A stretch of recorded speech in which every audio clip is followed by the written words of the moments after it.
C'est la salle des conférences du ministère de l'Éducation de base qui a servi de cadre ce mardi 2 février 2021 à la réunion de concertation relative à l'évaluation à mi-parcours de l'année scolaire 2020-2021.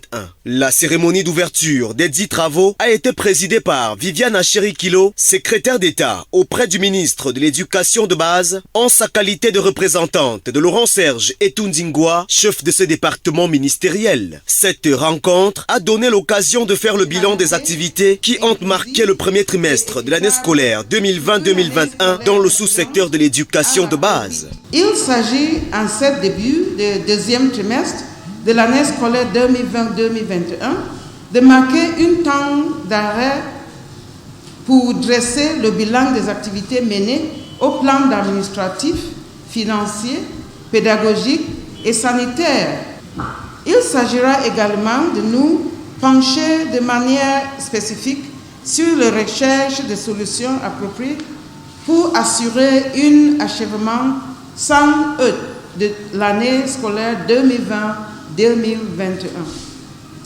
Dans le même ordre d'idées, le démarrage d'une nouvelle année budgétaire conduit nécessairement vers la prescription de gestion efficiente des ressources mobilisées dans l'éclairage devrait déboucher sur une meilleure exécution des budgets inscrits dans le budget d'investissement de notre département ministériel dans la perspective de l'implémentation optimale des orientations de la stratégie nationale de développement 2020-2030. Les responsables des services centraux et déconcentrés du ministère de l'Éducation de base ont activement pris part aux différents exposés et aux travaux en atelier qui ont meublé ces assises. Des recommandations leur ont été données pour la bonne tenue des travaux. Je vous invite à suivre avec attention les communications sur les thématiques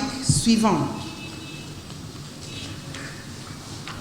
L'implémentation des enseignants à distance dans le sous-secteur de l'éducation de base, les innovations de la loi de finances 2021, les enjeux de la stratégie nationale de développement 2020-2030 dans le sous-secteur éducation de base, le point sur les inscriptions aux examens et concours de la session 2021, ainsi que la situation des arriérés des examens. Enfin, le niveau de préparatifs de jeux de la FENASCO Lake Bay et la politique ministérielle en matière de respect des mesures barrières de lutte contre la COVID-19 en milieu scolaire.